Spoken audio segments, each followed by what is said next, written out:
Welcome everybody tuning into Nerd TV. This is Full Throttle Sim Racing after Daytona, so the season has officially begun here with the West Coast swing of 3 racetracks. My name is Jeremy Stanley, and alongside me, or as I keep saying that, right below me actually, is my co-host for this evening, Kenny Bishop. How you doing, man? I'm doing great, Jeremy. It's nice to be up in the booth again here at Auto Coast Speedway. I'm excited to get back here on this first leg of the West Coast swing here. Yeah, I'm almost glad that the super speedway season's finally over. I've did so much of that the past couple of months, whether it be broadcasting or racing, and I've had so many laps on Daytona alone. So I'm kind of glad to see a normal track, and we had a good chance to race here on Tuesday with a different series. And how do you feel about this track? I really enjoy these styles of tracks. You have so many different grooves that you can work with. You can go bottom, you can go to the top. I mean, we saw the race that we did. We saw yesterday in real life how you have 5 different grooves that you can go on. There's just so much that you can do with this track. Get around the high side. It's a fun track. I really enjoy these. So I think we're going to see a lot of good racing today. Yeah, I think so too. I really enjoyed running that top line. I'm so glad iRacing brought the that middle to high groove into effect here with that little bit of added grip that was well needed, because beforehand it was a low lining track, and we all know California is not one of those places where the low line's dominant. So this new car does not play any different compared to the old one as far as the grip lanes. You can run down there below the white line. You can run several inches from the wall. Completely driver friendly. It's almost sad to see maybe this track in 2024 is going to be a half mile instead of a 2 mile. So curious to know how that's going to look. But this track is so much fun. I've had nothing but blast here, no matter what car I drive on it, and I'm just really excited to see this race as well. I know there's a great group of guys here at Full Throttle Sim Racing, and very respectful people. So if they can keep the caution count down and keep everything, as racy as it was that we experienced last Tuesday, I think it's going to be a blast. Absolutely. I think this is going to be one of the great races to start off the season. After Daytona, then we're jumping over to this 2 mile speedway that we got going on here. It's just a lot of fun. You saw yesterday, even in the in real life, where they were coming off of 4, a lot of spins that were happening. Even when we raced on Tuesday, that was kind of a little tricky. They're coming off of 4, but once it gets going, you get some grip into it. It's just so much fun. Seeing the dive bombs, we're going to see how many dive bombs we can have. That's going to kind of bring it right up to the top in front of that top line and see if they can carry that momentum with them. That's going to cause for a while. We're going to see maybe a little bit of draft, see some pulls. I know on Tuesday definitely had some good drafts right there coming off into 3. So I'm excited to see some of these runs that we have and looking forward to it. The draft package on these cars for sure is very favorable, at least in my opinion. You get such a huge run. Like, your time's affected, I think, by like 3 or 4 tenths of a second if you were to run behind someone the whole lap. So just on a 2-car pack.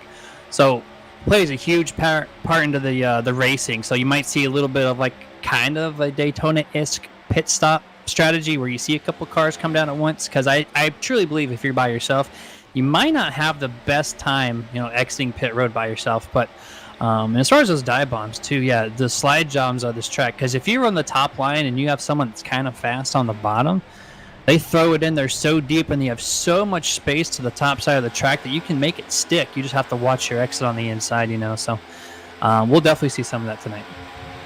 Yeah, I'm excited for it again. This is, it's just going to be some good racing with all these different grooves, and that's going to be for sure. And then, even next week, going out to Vegas, that's, you're switching over to a different track even at that point. So these next couple of weeks are going to be fun tracks. Again, it's maybe because we had so much Daytona lately. Not only do we do so much racing on here, we live, 40 minutes away from it. So we're there quite often as well. So probably this weekend for the motocross. But yeah, it's nice to get a different change up and out here on the West Coast. And I know on iRacing we're on Auto Club a lot, no big deal. But in real life, it was nice to see him go back, and it'll be a shame if they go down to that short track. But kind of hope what they saw yesterday, they stick with it and keep it at this 2 mile speedway here. Yeah, I don't think that's going to happen. Ultimately, it will be sad. I wish I could this track's so massive. I wish I could just throw a short track inside the big track, but I think they're using it for land development or whatever. So it'll be unfortunate, but yeah, we'll just kind of have to really enjoy this track for the next few years before it does finally go away. But with that being said, time is ticked down in practice. They're down to the last 10 seconds, it looks like, before they kick over to qualifying. So I think, Ken, that's going to be the end of the Martin Sports pre-race show here at Full Throttle Sim Racing.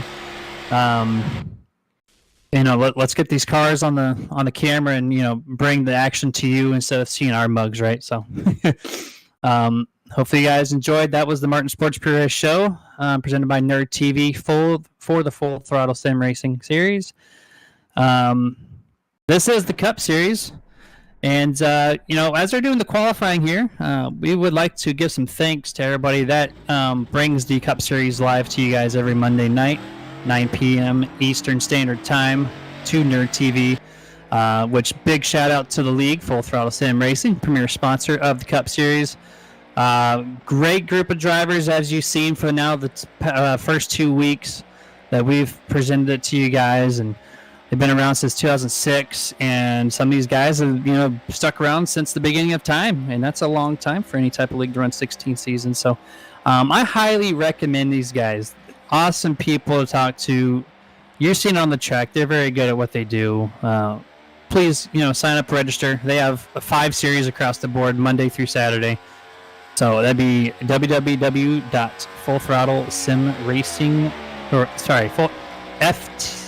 FTSR.net. I like to say the full name, but it's really FTSR.net.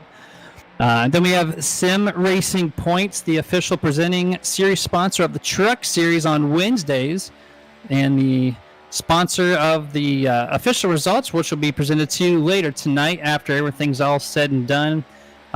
Sim Racing Points is an all-inclusive league points management system that allows league owners and administrators the ability to completely track their league statistics and points with a simple upload. Sim Racing Points does not stop there. For the avid webmasters out there, they also allow the creation of custom widgets for any league website to fully display points, results, and more that easily update when the results are uploaded. Just a few simple clicks of a mouse, any league can be up and running and looking good while doing so. Check everything out, all their price plans and whatnot, at www.simracingpoints.com. We also have Martin Sports, who sponsors our pre-race show. MartinSports906.com. It is a small company with a big-time product, home of the sim racing gloves. As I've shown you the past couple of weeks, and Kenny has as well, we have a pair of those gloves. We have their shirts. Awesome product, really lightweight, breathable, and the gloves, your hands don't sweat. My hands sweat all the time when I'm racing, and I don't feel a drop when I take these things off after 100 laps at California. Just tested that this past Tuesday, but they make full dye t-shirts, hoodies, hats, a lot of apparel, and they have fastest turnaround in the business as well for custom orders. So check out their full apparel line at martinsports906.com. Then we also have iRacing iFlag, the official flag partner of Nerditudes. And you will see their logo every time we have a caution or a checker flag or a green flag. It'll be presented to you in the flashing colors. It is a open source marshalling light board system, 64 light emitting diode LEDs. Basically it brings the track immersion into your sim rig.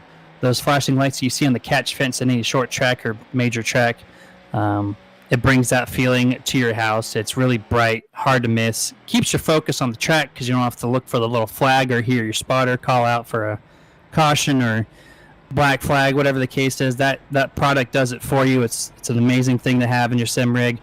Check out their full apparel line at iRacingIFlag.com. You got Super Nerd at checkout for 15% off. And then we have the Butt Kicker, thebuttkicker.com. Nerd TV at checkout for 20% off of all their products on any order that you place with them.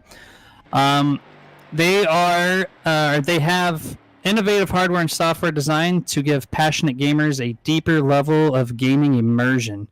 The Gamer 2 unit, which awesome product, it's been reviewed on the Nerditudes YouTube. It's second to none there as far as bringing the ultimate realism of a race car into your sim rig as well. So you pair that up with an iRacing iFlag product and you put on some Martin Sports sim racing gloves.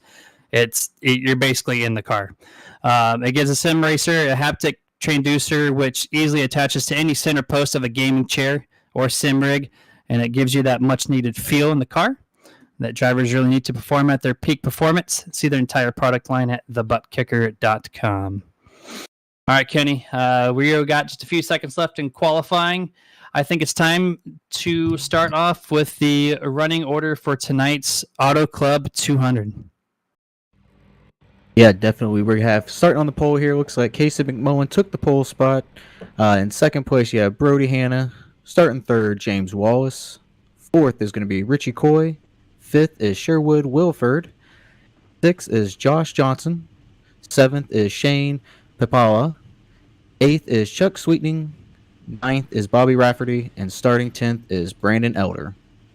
11th place, we have Tony Solari. 12th place, Ryan Hedrick. 13th, Kevin Rupert. 14th, Kenneth Scholes. 15th place, we have Steve Loomis.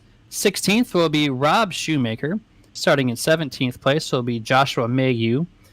Chad Lang starts in 18th. Gil Gawk, 19th. And around out your top 20 is going to be Lane Allen. And starting 21st is Wayne Gracie. 22nd is Matty Watkins. Starting 23rd is Ralph Nolan Jr. Starting 24th is Brian Dubois. 25th is Matthew Gehringer. 26th is Chris Beck. Starting 27th, Brian Bliss. 28th is going to be Jeff Bratton. And starting 29th is Dean Gear. That does round out your guys' field for tonight's Auto Club 200. These cars are sitting in the grid. They're going over a little quick drivers meeting before that pace car does pull off to give everyone a quick update on any rule changes that might have happened over the past week. But Kenny, we have minus Brody Hanna, who won last week. We have a couple rookies in the top 5 here in the points, 3rd, 4th, and 5th. James Wallace, Ryan Hedrick, and Bobby Rafferty. Kind of impressive. I mean, it's only Daytona, but still, it's really cool to see 3 rookies sitting in the top 5. Yeah, those 2 teammates there, they worked, well through that final couple of laps there in Daytona, and that definitely, helped secure that spot. And then Bobby Rafferty, he had a great speed week, so all 3 of those rookies are showing great power, and I'm hoping they transition over here into the speedway, and hopefully we see them up there. And we got a couple, even 14th and 15th are still going to have your rookies with Shane and Matty, so it's going to be a good rookie battle. Oh, yeah, definitely. There's a lot of good, solid rookies in this series. I think we have 5 or 6 currently. We actually have 7. We have 7 rookies in this series for this year. And, they all put on really good performances last week at Daytona, but now California, where you can draft cars, you have to deal with a bumpy track and a stiff suspension and figure out which lane is going to be fastest for you and who you're going to kind of work with, who you just... there's a lot of things you can do at this track to make or break your day. And with that being said, I think the pace car is about to dip down right here any moment. There he goes, 71. Ready to take the point with Brody Hanna here. Waiting for the green flag. Green flag is out. Pretty solid start all the way through the field. Side by side, the leaders as they cross the line. As they taking it down in the turn 1, you have Casey McMullen still leading the way here. As looking on the outside is going to be still Richie Coy there sitting back there. I'm sorry, Brody Hanna there. But as they're coming off for turn 2, looks like Casey's still going to be at that point. Casey takes an early lead there. Is going to cross right in front of Brody Hanna for the sole possession of first place. We see that yellow car dip down on quite a few others, kind of like a Daytona-like scenario. That's something you typically expect. It's like that Pocono type of front stretch where it's so massive. You get this draft you've already seen come off of turn 2, and they're trying to make early gains here. The 19 already in 3rd place, that being Richie Coy. Yeah, and I was looking back. Looks like Bobby Rafferty, he got a little sideways there in 3 as they were about in the middle of 3 and 4. He saved it, got on the apron a little bit, but it was a great save by him. He's still going. Get dropped him back to about 20th place, but what a great save by Bobby. Yeah, great save for sure. Yeah, Richie Coy kind of changing it up here with that D-wall colors. I did a little bit of a different color scheme, so had to get used to that.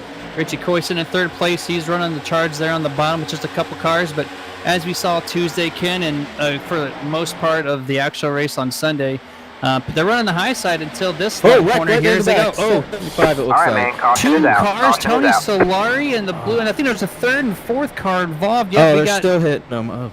5, 6, 7 cars involved. Early wreck, lap number 2. We're going to have to go back on the Nerd TV replay screen and figure out everything that just inspired right there off the exit of turn number 3 into 4. Multiple cars involved. Tony Solari, early heavy damage. Kenneth Scholes, we're on board with him right now on the Nerd TV screen. Just gets... It clears the guy on the top. Haven't figured out who that is just yet. And then, just kind of got tagged by the 14 right rear hook, head onto the wall, and that car is all but done, Ken. Yeah, that's unfortunate. It looks like one got loose there and just hit the wall, and then it came down. It was just a chain effect, and it looks like Tony just got the worst of it. I mean, he got hit, and he just spun one way and got hit another way. And unfortunately, he was a pinball out there, and that's definitely going to end his night quick. And that took out a lot of good cars, unfortunately. Chuck Sweeting was the one who got loose in the middle of 3 and 4. Started coming down the track in front of the 51 of Brandon Elder and overcorrected, put himself right into the outside wall, head on as well. Took Tony as just collateral when he came back down. And then we saw the 0-2 of Josh Mayu also hit Chuck Sweeting on the top side of the track as we were transitioning to Cameron. That's just multiple cars involved. I think we see the 27 involved there as well. Not too much damage there to the machine. 5, 6, 7 cars. That is, for lap 2 out of 100, that's tough to see, man. Yeah, I mean, they've been preparing all week too, practicing and their setups and everything, and just to go out on lap 2, or not even complete lap 2, that's definitely disappointing for them. You see, collected a number of cars there. I think about 7 total as we were looking at there. And yeah, that's just an unfortunate incident. That's going to take them out early, but they'll make it back. They'll make it back in these upcoming races. But it's unfortunate to see some good cars out so early. Yeah, they put a lot of practice in, and to only show up for a lap and a half. That's you hate to see it. It's a product of racing in general.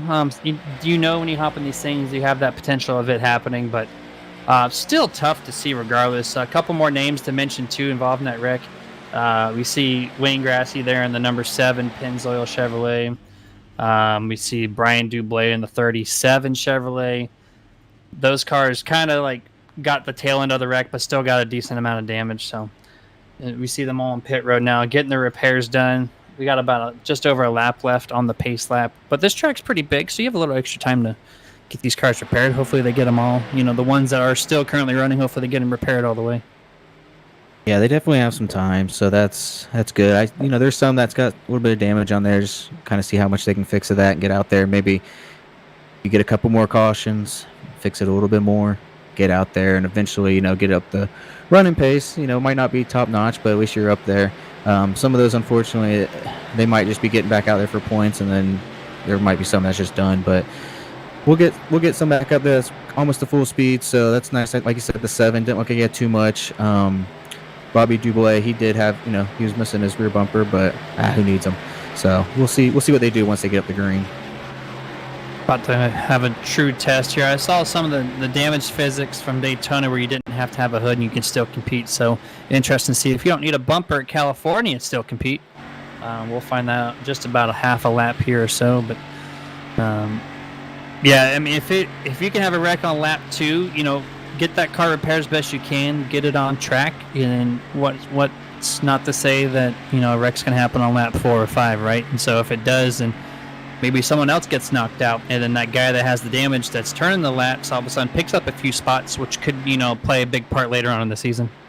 Yeah, and I'm not gonna be surprised if we see him take it a little easy, in these next couple of laps, get the heat warmed up in those tires, because they see what happened there and took out some cars there, and they're like, maybe we'll go ease into it. So we'll see what happens here on this restart.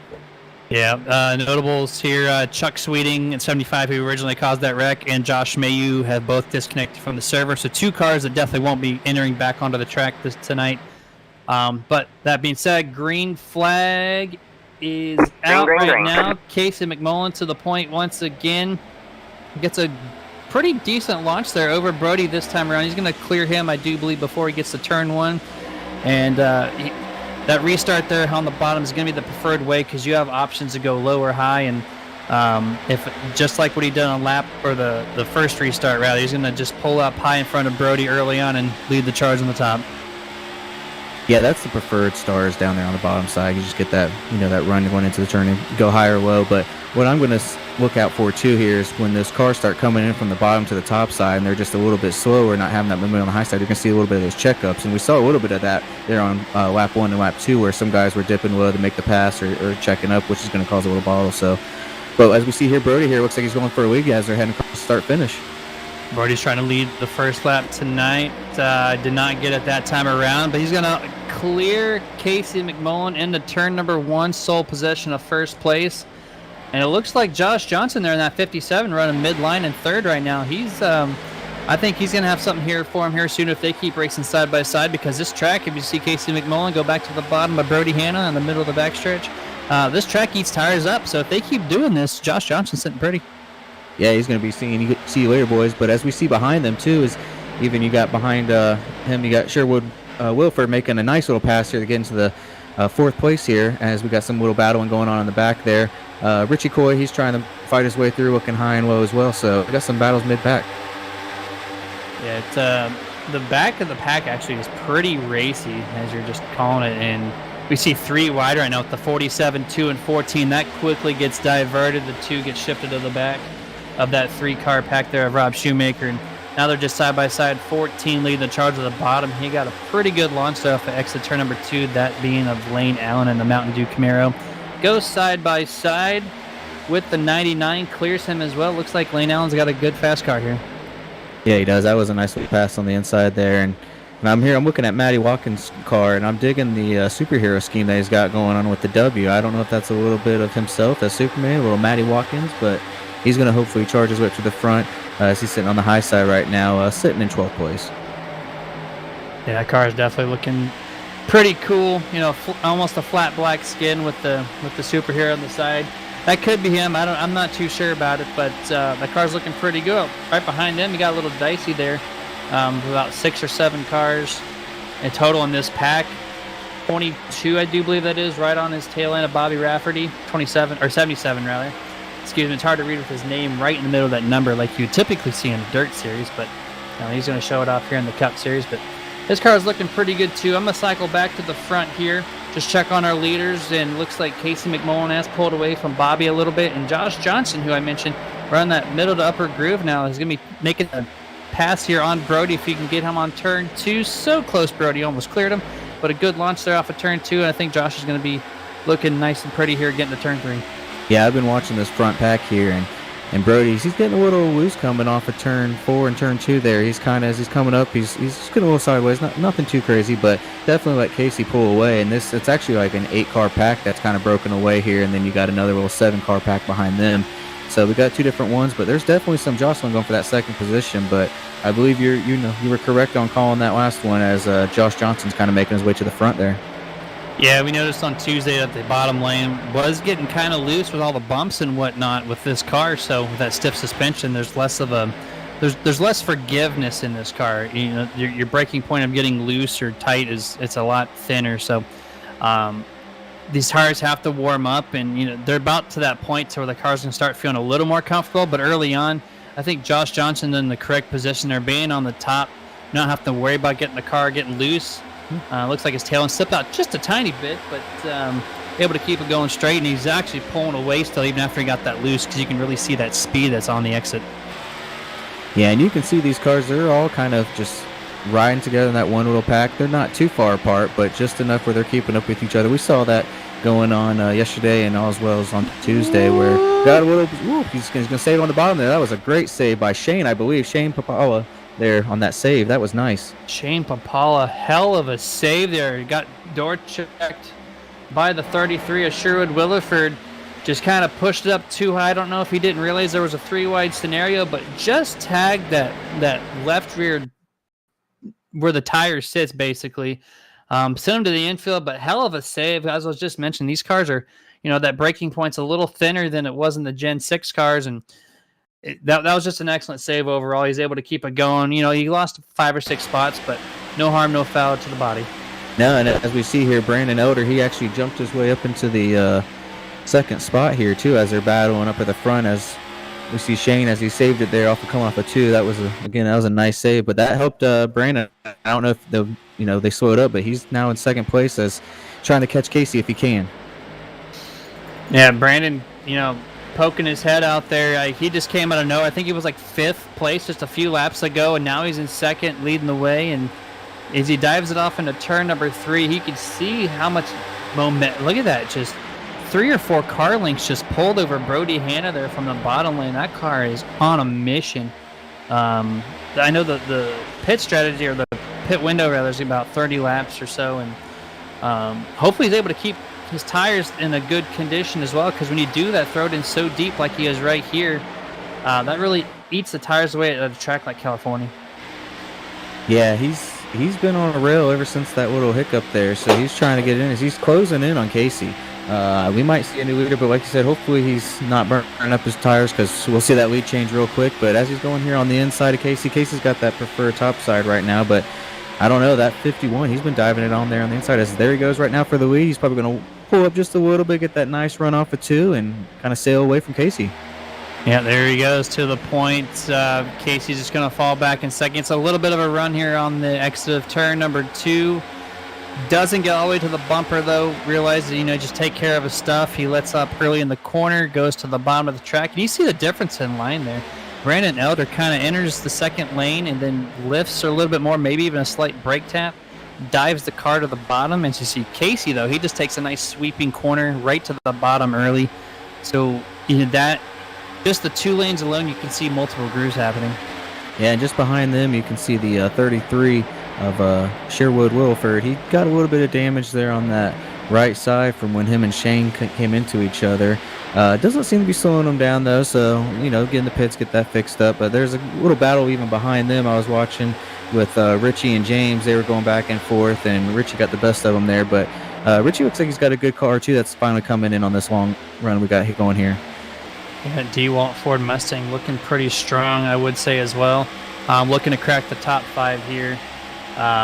At the back of Sherwood Williford, and he's got to get a good launch here for turn number 4. He might dip to the bottom, take a stab at it. We'll see. Nope, he kind of just falls in line. 33 Sherwood to the bottom of Josh Johnson. 4-lane difference here, bottom to top, and Sherwood looks like he's going to clear the 57 of Josh and brings Richie along with. And yeah, he doesn't. He's going to bring this 2x2. Richie's got the momentum, but it doesn't look like he's going to be able to complete it unless, let's see if he shoves it down here on the bottom. He's going to take it down, looks like to the bottom groove, keep it on that white line, see if he can get the momentum off as he comes off the top. I don't think he's going to be able to clear Josh this time. No, it looks like he's just going to fall in line.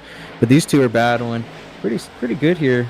I thought the 57 was going to be a little bit up there. I don't know if something happened with his tires or it just couldn't get going, but the front three's kind of pulled away from this pack of 4. They caught the Brandon. Brandon doesn't have that much of a lead right now as we see Brody Hanna's actually trying to tempt the lead coming off of 2 here.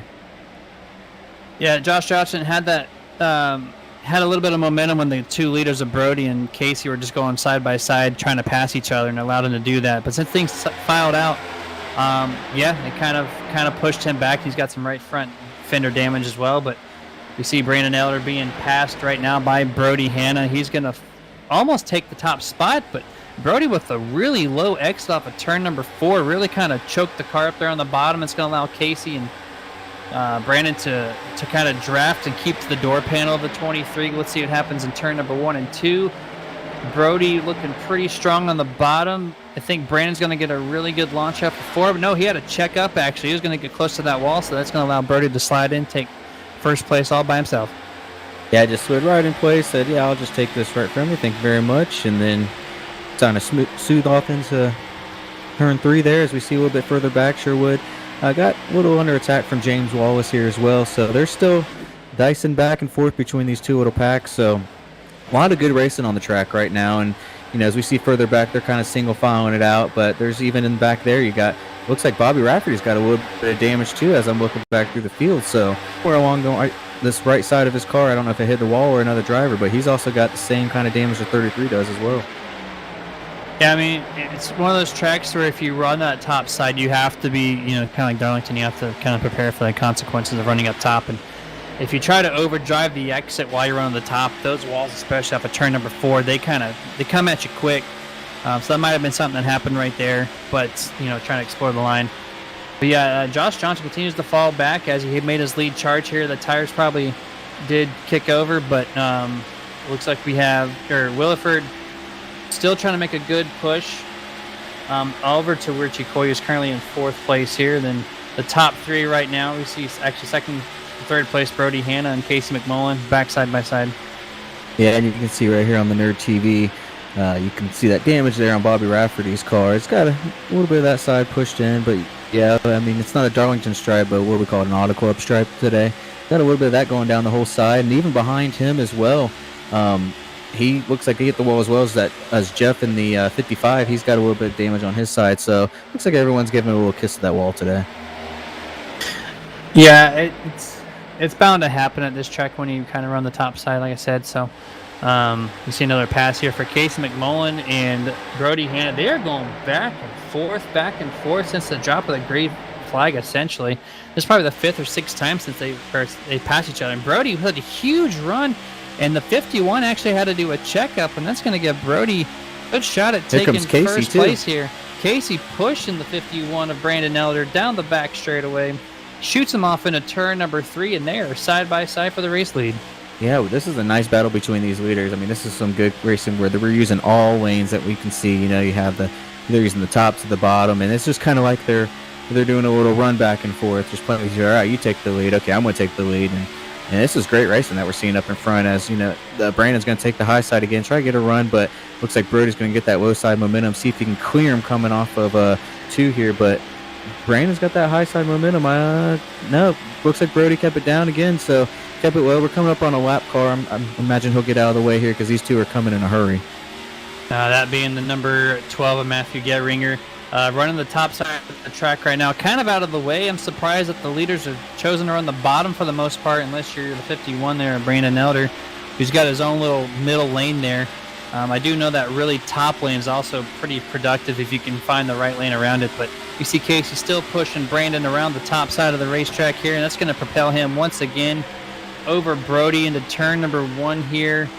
But Brody's just so strong in 1 and 2 on the bottom. It's really impressive to see how he's hooking up, and once again just gets a huge run there. It looks like Brandon's pushing a little harder than most others on the exit of 2, and it's really throttling him up, or choking him up rather, and he just can't get a launch, and it's allowing Brody to do something. But once again, even with that choke up, though, he had just a slightly better exit speed than Brody, and it allowed him to get back into first. Yeah, Brody just can't get just can't complete the pass there coming off of 2. So even with his little hookup, he's still kind of staying out there, which is nice. But as they're going around the number 12 right now, that lap car, they're going to put him 1 lap down, possibly 2. I have to check and see. But yeah, they're just running, high to low as we see. As he's drifting up, Brody's going to come in, but he's going to get that momentum. Brandon will get that momentum on the high side, and still Brody just can't get there to complete that pass to get up clear enough. But you see Casey back there. He's going high. He's going low. He's like, I'm going with whoever's going to get me up to the front. So he's also doing a little back and forth too. So don't be surprised if we see him kind of take a 2-for-1 here. Yeah, you can play the draft to your favor right now. It looks like he's going to choose to stay behind Brody this time around. Maybe he thinks that Brody has the better car. He could easily push it 3 wide, and I know he's been looking a couple times because there's 2 lanes been occupied. So he can either push it 3 wide early and try to make something happen, or he can just play it safe like he has. As you see there, as he pushed Brody into 1 this time, Brody had a huge amount of speed and clears Brandon Elder no problem. So you can see the draft playing a huge factor in this so far. Yeah, and then I look back, and that was Matthew's second lap going down.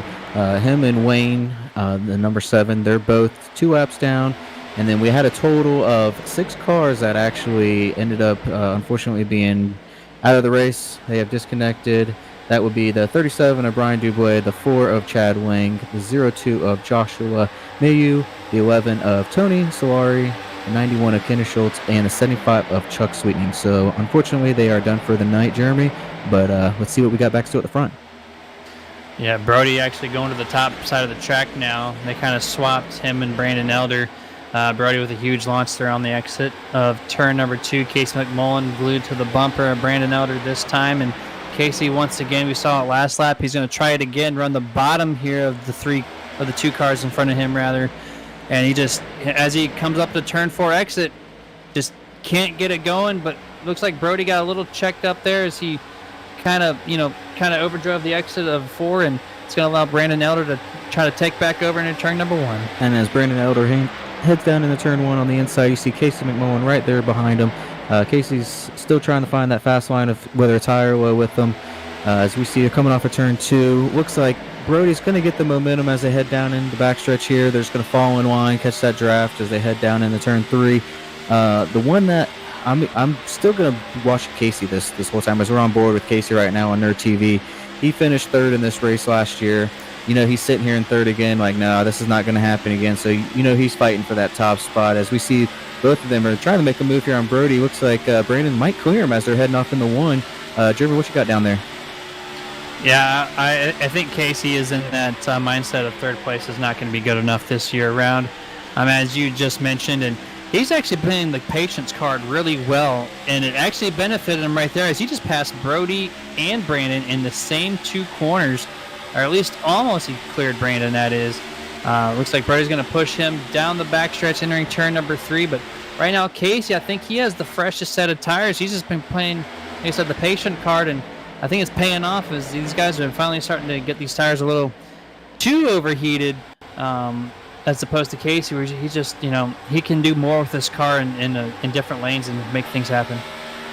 Yeah, and like I was saying earlier, I was watching him and I was seeing him thinking about probably doing a 2-for-1. I was, expecting maybe him to do something like that, and when he did, it's like, there it is, there's that run, and he almost completed. But I think he's going to get it here coming off for turn 2. As he's going to come up on the high side right in front of Brandon. Yep, he cleared him here as he's going to take the lead as they're heading down the backstretch. But it looks like as we're looking through the field, got Brian Bliss here. He's entered 4th place, so he's coming through the field now. And then right behind him, Richie Coy. So these guys are slowly closing in on that top 3 as they're going back and forth on position. Casey barely cleared Brandon Elder, unlike Kyle Larson and Chase Elliott from Sunday. Kept that clean. That was a close cut there, but made it happen. As these guys kind of figure out and sort the rest of the way through, I'd like to kick back a few cars. You see Brian Bliss in 4th place. We just saw him on Nerd TV. He's actually starting to make a charge here with Richie Coy. These guys passing each other back and forth has allowed some of these other guys to kind of come back in, as they were like, I think, a second and a half behind, and now here they are half a second or so ready to go. Yeah, as we see Casey, he's still pulling away a little bit more on that way. He's kind of extending it. Brody got a little sideways there as he hits the apron as they're coming up on the lap car, the 95 there of Ralph Nolan Jr. But he collected it. But that's going to bring that, that next pack there, the 18 and the 19. Both of those cars are right there as Brian and Richie are closed up on Brody. So that back pack is caught this front pack, and we're going to get some more racing here with a few more cars before we have these green flag pit stops, as we see Brian Bliss barely made that pass. Nice pass there.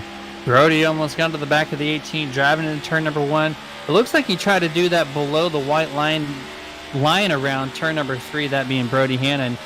I don't know if he didn't practice it enough, but or the car just doesn't react well down there, but he got down to that flat part and the car just shot back up. It could be just dust on the track because it hasn't been used, so it's a really, it's a green surface. So as the track rubbers in more and more on the actual racing surface, you're going to see less and less of that, if at all. So Brian Bliss making a pretty decent run here. He's only got 2 cars left in front of him, and he's getting a little bit closer and closer each lap, as each lap ticks, rather. Yeah, he's slowly closing in as we see Casey. He had a 2/10 lead there on 2nd place with Brandon Elder closing behind him. Those two kind of pulled away, but Brian Bliss, he's got a little bit more. He might have saved his tires a little bit more as he's coming through the field in a hurry here. I wouldn't be surprised to see him up at the front, as we see Brody trying to make a run on the outside, but Brian Bliss just kind of closes the door back there. So he's got a nice little car too, sharp car. He's got that chrome with that lightning bolt going through there, that orange chrome. Definitely digging it. I missed the Reese's this week, not gonna lie, but I do enjoy his paint scheme tonight. It is very sharp. Yeah, we talked about that during, or not even during, but amongst ourselves before the show even kicked off, and I think we all agree that we love that skin. Now, chrome's always really good. I'm a fan of black and red combination. There's just nothing that's wrong on that car.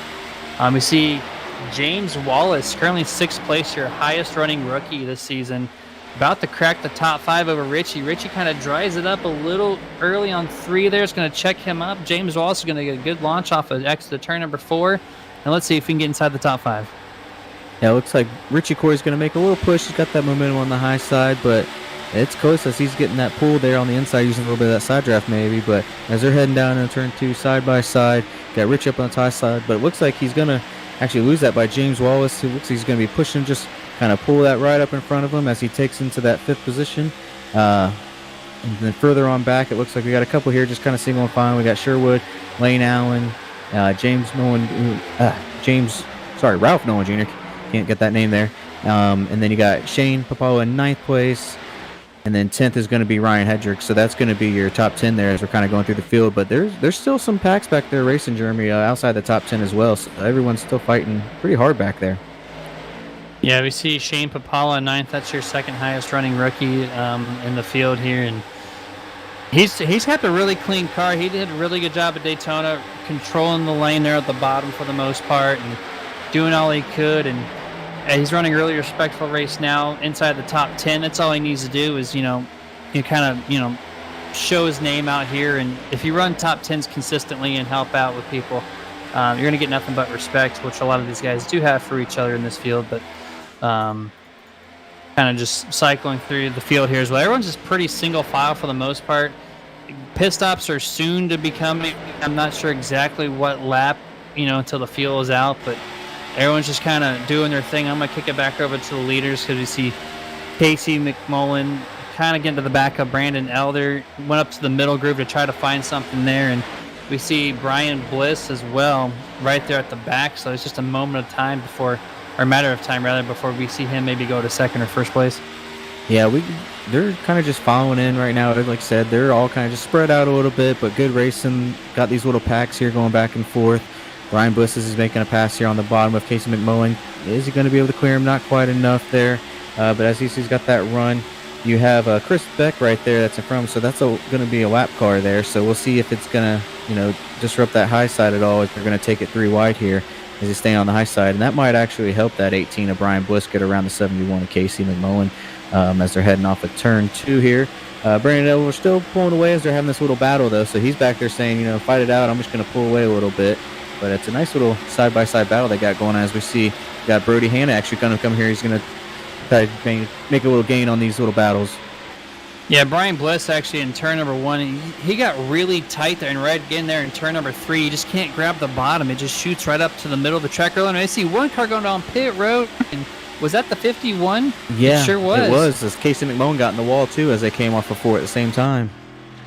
51, Brandon Elder kissed the outside wall, shot down right into pit road. You're going to see every bit of that action there on the Nerd TV replay. Kenny, it looks like he sped down pit road. I got him at the yellow cone, and it looks about 110 miles an hour. So he's got big-time damage there on the right front nose, and then as well, he's going to be hit with a speeding penalty, I would highly imagine. So you see it right there, kiss the wall. Man, if you're going to spin anywhere, it's going to be in pit road. So it's like a fortunate situation, but at the same time with the black flag going to be given to him, it's going to be unfortunate. But as you see his car getting repaired right now, that's just, as your race leader, you hate to see it. Yeah, that was, as I was watching, you saw him go down low, and I saw some sparks and dust fly off the wall from Casey McMullen. So you said that, and I was like, I didn't even see that. I saw this. So a little bit of action there as they're coming off of 4, but yeah, it's a great place. There's a great save for 1, and if you're going to spin it, you might as well spin it down pit road. It could have been a lot worse, if he would have had a little bit more, could have hit pit wall there. So he did get some damage, and he got a speeding penalty, but at least he's not torn up. He's going to get it repaired, hopefully get back out there. He's that's a shame going from first to still sitting on pit road. So hopefully he can get that thing out there and get some laps back, but that's a tough one to go from first to now he is sitting in 18th, it looks like. So yeah, we got about 60 laps to go here in the Auto Club 200, and Brian Bliss, after all that action, is taking over your race lead for the first time this evening. Case McMullen running high to the number 67 of your highest running rookie, James Wallace, here side by side with McMullen for second place. We see Richie Coy and Brody Hanna actually kind of came back and creeped into the top 5 here after falling back quite a ways. I don't know if it's because of the action or if he's kind of chilled his tires out or whatnot, but he and Richie Coy are also making a little bit of charge here for second and third. Yeah, it's getting, as I see, it looks like, is that Brody coming on pit road? It is. Brody's going to be coming down on pit road here, so we're going to start seeing some pit stops, see if he does any short pitting. We saw how that kind of paid off a little bit last week as well, so we'll see how many people are going to be coming down, but he's going to start the train, and I wouldn't be surprised if we see some more come down with it. But as we see, Brian Bliss still going down, backstretch right now, still being in the lead. So he's got to run there from Casey McMullen as they're heading down into turn 3. But we see some more cars jumping on pit road, Jeremy. It looks like the green flag cycle has finally come about. We saw Brody Hanna drop it right to 55 miles an hour at the line. Perfect timing entering that pit road, maximizing his efforts, and hopefully that pays off and gives him close back to the lead. But if these guys can't make it to lap 50, I would imagine they're going to be pitting here in the next lap or two, because if you go past lap 50, that's your halfway point, right? So you set yourself up for a one-stop race, but these guys pitting at lap 41, 42, they know you have to come down one more time. And so right now, if you have to have a pit stop strategy, you would think you don't want to waste any time, as these guys are going to have fresh tires and going to be running, almost a second advantage over your current times until you do come pit road. So I would imagine everyone's going to be coming down here real soon. Yeah, I would imagine so as well, because I've kind of been looking back and I saw a little bit of damage on Brody's car, and I was wondering where that came from, because he didn't have it a couple laps ago, and it was lap 38. He just kind of pushed up a little bit off of 4 and hit the wall, and I bet that kind of made his decision a little bit easier on if he should come in the pit road early or not. So came down, got that repaired a little bit. But as we see a little bit, those cars getting a little tight, his tires are wearing out, they're washing up a little bit. I think we're going to start seeing a lot more come on pit road and start seeing more of these pit stops. As we see, we got Richie Coy, 4th place. His car looks clean. He hasn't been in the wall. Same as with James Wallace. And really your top 4. So they're running a clean race, keeping it going. Casey McMullen's trying to get that high side going, as we see there, with Richie Coy wound out in 4th place. So as they're just kind of heading single file down here and onto the start finish line, it's getting good runs though by Casey. So I'm going to see Casey go on the high side here, see what Brian does. Going to go up a little bit high, block him as they're heading into turn 1. It's making me really question what's going on here, because with Brody coming down for pit road, like I said, he has to stop one more time. And these guys on lap 45 now, so they got 56 laps to go, 55 and a half as they're in the backstretch. But if they can go 5 more laps, it's a completely different strategy. I'm not sure which one's going to play to a better effect, because right now Brody's running crazy lap times in comparison to these guys. So he's going to make up a lot of ground in a really short period of time, and then I'll slowly taper off once these guys hit pit road. But if it stays green the rest of the way, I'm really not sure which is going to be the best. We see Casey McMullen just take the lead back from Brian Bliss to the point here for probably the 5th time, as him and Brody have been trading back and forth. We see Wayne Grassi actually get in the way of Casey McMullen. That's going to allow Brian Bliss to go back around, and we see the 67 as well of James Wallace to try to take over 2nd place, but he gets woed up as Casey tries to go down and pass the 7. Yeah, and the 7, he was letting him know that he was going high too, and it was just an unfortunate there how they went into the turn at the same time. Casey didn't mean to get that close either, as he was apologizing, but yeah, it was just unfortunate timing. But that puts Brian Bliss back in the lead and back in the 1st place. But there is one thing I know. Last week we mentioned it, and I kind of want to correct myself on it with the Brian Bliss. He does use a wheel, but he uses hand controls for his gas and brakes. So, still doesn't take anything away from this. Still impressive. But he does use a wheel, so I just kind of wanted to clear that up from some misinformation last week. How do you think that makes everybody else feel behind him leading the race? And he has an on and off switch for his brake and gas pedal, as everybody else has full control over it. It's tough for some people to save a car with a throttle and brake control, and this guy's doing it with an on and off switch essentially. So really impressive stuff, and I always give huge kudos to people like Brian Bliss who can kind of drive a car that way. As you see him as he crosses the line for lap number 48. It's going to be 53 laps to go. Looks like they will be doing that one-stop strategy unless they are on fumes at this point. But especially at California, it's just a really tough thing to have a clean-looking race car like this, not getting loose, and the braking gas with the button is kind of impressive, really. Yeah, those hand controls are pretty good for him. That's helping him. But it's very impressive. It takes skill to do what he's doing, folks, and he's doing a hell of a job at it. As we see, there looks like they're going about 3 wide there for a second behind him there. As we got Richie Coy going on the low side, and then you got Casey McMullen right there. But as they were going 3 wide, Brandon Elder, he says, I got my car got damaged, but I'm still up in the fight here. I might be a couple laps down, but I'm still here. So he's still up there racing with the boys. But it's a good battle here as we cycle through. I'm kind of looking back through the field to see if there's anything else that's kind of like a little good racing. We have a little pack here at the start finish line. But other than that, everyone's kind of stretched out right now, whether it's from taking pits or if it's from just a tire wear, falling off a little bit, things like that. So I'm interested to see when these pits are going. I think you're right. I think people are going to go with that strategy of let's make one stop after lap 50 and then take it to the end and go off of one. But if the caution comes in play, that's going to change the whole ball game. So it'll be interesting to see what happens these next couple laps. Yeah, I said in the beginning that lap 30-ish would be your fuel window, but apparently I read the wrong notebook. These guys are just about on lap 50, and I missed the mark entirely. But you see the 51 there, he gets one lap back, Brandon Elder, who was, running for the lead until he hit the wall next turn number 4. But you can see even with the damage, he's still way faster than the leaders just because, of the virtue of the fresh tires. The only thing that's hindering his speed right now is that damage, which you can clearly see on the right front side of his car. And he's getting sideways. You get a little sideways there. Good save. Again, it's going to bring the front pack right back to him, but that was a good save. Thankfully, he did that after he cleared the leaders, else they would have them really worried, right?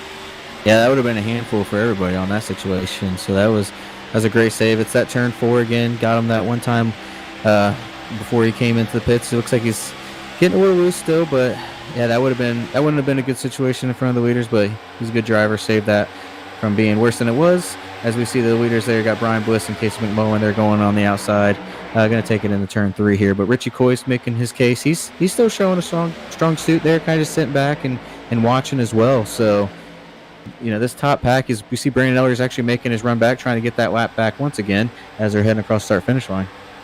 And everyone else is still running pretty solid lap times and really consistent race. It's just, with everyone else single filed out, actually the lead pack has the most action going on, so that's why we're bringing it all to you guys here. It's the most important position of the race and got the most lead changes and battles going on right now, so we're just going to kind of keep the camera panned right here. But we're waiting any moment, really, for these guys to come down pit road. Brody Han on a complete different strategy at this point because no one else has really followed suit, minus just a couple other guys. But you see the line here, the 71 Case McMullen running the top. Everybody else chooses the bottom. The 18 is going to start dipping down pit road. First of the leaders in this group to do so. Yeah, and as he brings it down right at 55 miles an hour, good pit stop. As he brings in behind him is the 14 of Lane Allen. So both of them coming in for their pit stops. Here's some more that are coming down. We got the 47 I hear on the radio. He's coming down, as well as the 85 of Gok. So both of those are coming in. Walks it up a little bit on the 47, but he makes it in. Not speeding or anything. As you see one more taker come down, Josh Johnson on that 57. He fell back a little bit, back to 15th, as he had that strong start. So he's one to watch out for when those tires get on. Yeah, 14 had a lot come up. He almost got caught for speeding. We'll see if he crossed that threshold or not. He got real close. But yeah, Josh Johnson, a little bit of damage there on the right side, and it probably hindered his car. That's probably why he fell back so far. This track being so aero dependent and with the draft and everything. So probably what played into that factor. We see, I'm looking at Ryan Hedrick come off pit road, and we got Gil Gawk side by side with him doing so. Kind of figure out who's going to exit the pit road there. Brian Bliss getting back onto the racing surface right now. We should start to see everybody else dip down here because they're over halfway, and we do. Yeah, as I see the 70, I was watching Casey come down. It looks like that front pack, Casey, Richie, and they came down with James Wallace, and the 71 of Casey McMullen overshot his pitch just a little bit, had to put it in reverse. That's going to lose some time. As you see, Richie Coy goes right around him as they come with the pits, so that did cost him a second or two, unfortunately, but that's going to put Richie up there at the point, so we'll see where he comes out with the 18 of Brian Bliss and see who had the best pit stop. Well, that's unfortunate, too, for Case McMullen. There's such a huge pit stall in California, but iRacing locks it into a much smaller square within its own pit box square. And he just barely overshot it enough to make him reverse and get back aligned with that stall. So even though it's just a slight overshoot, it's like 3 seconds worth. And he's going to notice that. He's going to be 3 seconds behind. And then in California, that's a lot of ground to make up. That is a lot of ground to make up. You're correct. As we're looking on the Nerd TV right now, as we see Richie Coy is going to come around, take the start-finish line. See, that puts him right now in 4th place. So you got him in 4th, right in front of him. You have Brody Hanna in 3rd, Steve Loomis in 2nd, and James Wallace is going to be in 1st. right? And then of course the rounds out your top 5 is Casey McMullen. So as we've seen some of these pit stops cycle back around, Brian Biss looks like he's in the 7th spot right now, so he might have lost a little bit of ground on pit road there, because Richie and Casey, as they're heading into turn 3, they got a little space on Brian there. So I wonder if he had a little slow pit stop. We'll have to take a look. Yeah, I mean, if we can catch that action, we will bring it to you. But Brody Hanna right now, I think he's going to be taking the lead after everything cycles through here, which he does. Brody Hanna is your new race leader, and by 2.5 seconds as well. So, and he's running the very top side of the track. And as you see on Nerd TV here, we're going to bring that little action there for you. But yeah, that pit strategy obviously is going to bring Brody to the front here with much fresher tires up until now. Now he's going to have everyone start to slowly reel him in with a little bit of fresher tires.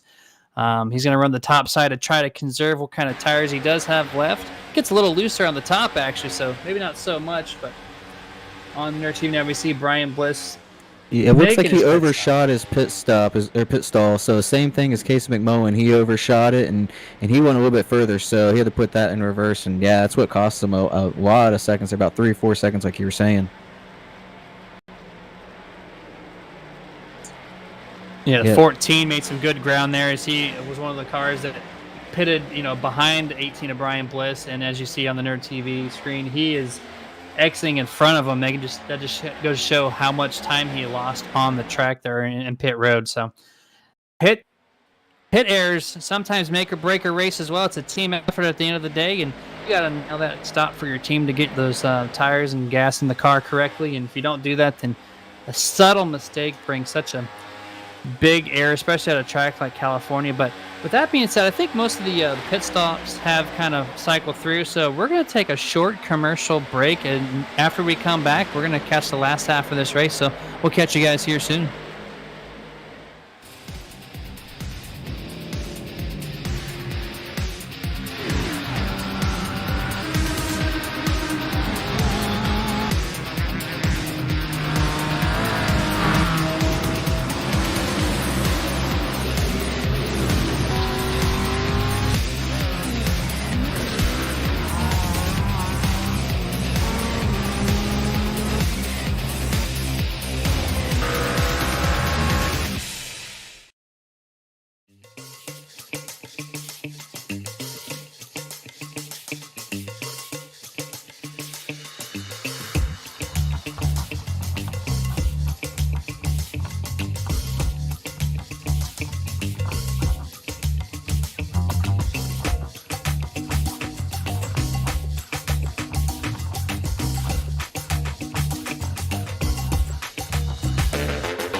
To be the best, you can't settle for the rest.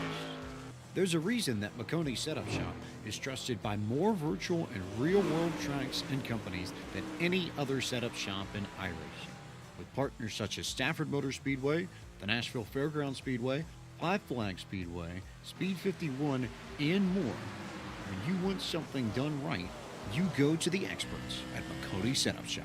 With setups available for most series on both asphalt and dirt, built by a team of professional builders consisting of some of the top talents on the service, Makoni Setup Shop LLC has what you need to hit the track with confidence. Head over to MakoniSetupShop.com and learn why Makoni Setup Shop is the official setup shop of Richmond Raceway Esports and is partnered with some of the largest names in virtual and real racing. And remember, at Makoni Setup Shop, there are setups, but your victories.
All right, guys, welcome back to Nerd TV, Full Throttle Sim Racing at the Auto Club 200, presented by Full Throttle Sim Racing. And as we kicked it over to commercial break, we actually saw Brody Hanna, which you see right now on your screen.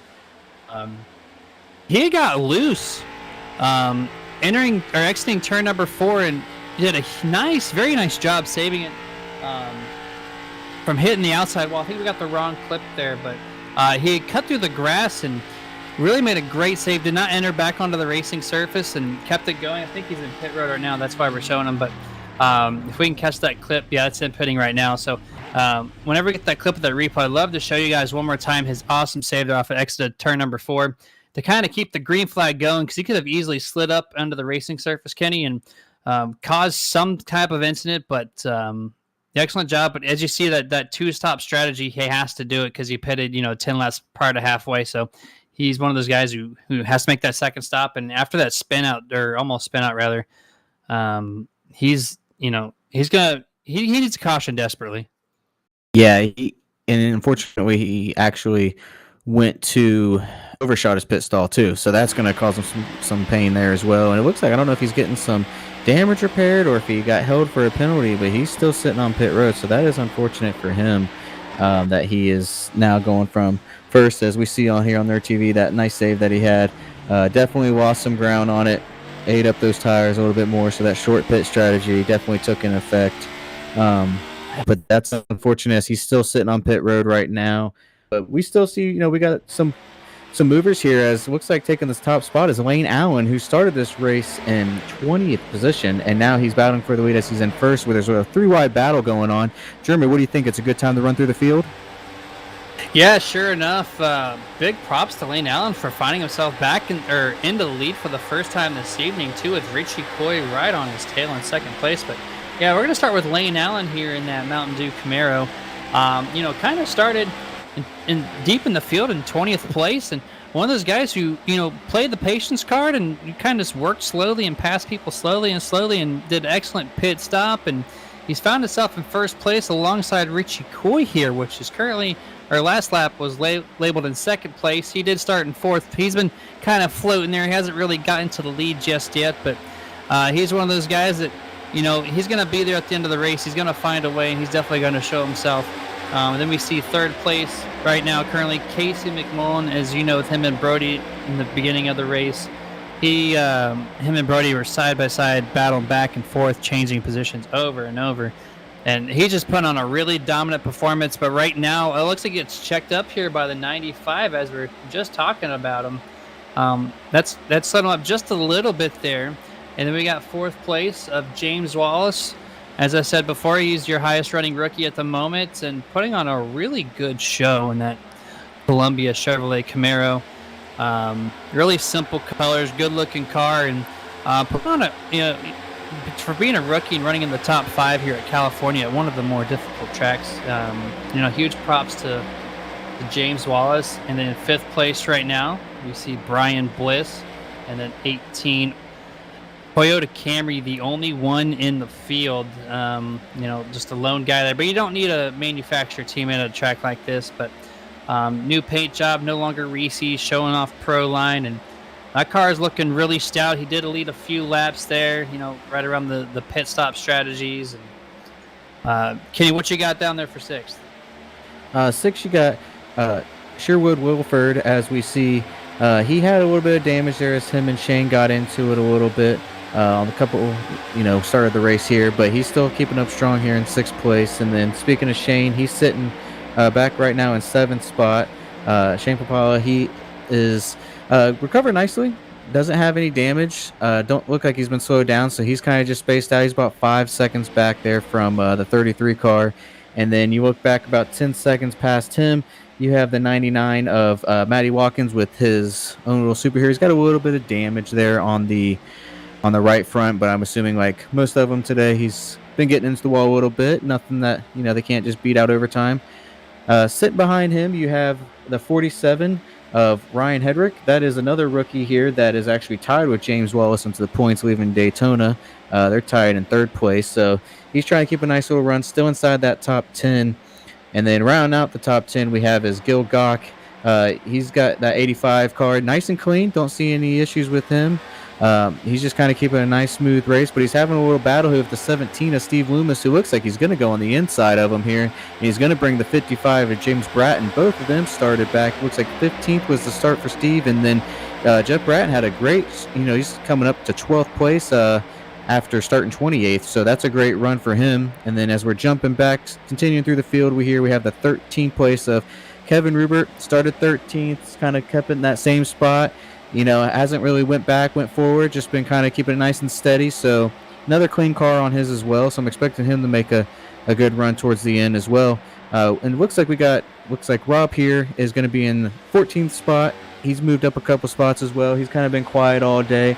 Hasn't really been too much going on with him that we could see. A little bit of damage on the right side, but he's just kind of been keeping it nice and clean all day. And then looks like we got the one that you were talking about, Jeremy, was Josh Johnson. Looks like he's kind of fell back there, the 15th. And as we just talked to Josh Johnson, or about him rather, he just slapped the wall hard there in the middle of 3 and 4 and kind of killed the right side of that machine. No cautioning it up. We see the 51 go around him on the bottom side. That car is heavily damaged. We'll have to cycle back and see how that car performs after that hit there. And then back to 16th, Brandon Elder, who led some laps here, but you saw early on, he, on the exit of turn number 4, hit the wall heavy with his right front and then made a quick pit stop. And from that point forward, he's just been falling back and back, 2 laps down right now in 16th. So it looks like that car is just not running up to par, of course, with that heavy right front damage, which is a very important part of that car to have peak performance. 17th place right now, Ralph Nolan Jr., also 2 laps down. The only 2 cars, Brandon and Ralph, are running 2 laps down right now, and they are pretty close on the track in perspective. So he's just kind of running his own thing right now. Currently no one around him. We saw him fall back to quite a few people as we were cycling through the field. And then 18th, we have Chris Beck right there in that 44 metal rivet U.S. Air Force. You see Shane Papala go heavy to the inside there, kicking it over to him real quick. Saves it once again and shoots right back up to the track in front of the 95. Excellent save there by Shane. Once again, it's the second time he's found himself deep under the infield in the middle of the backstretch, but once again keeps the save nice and good to go.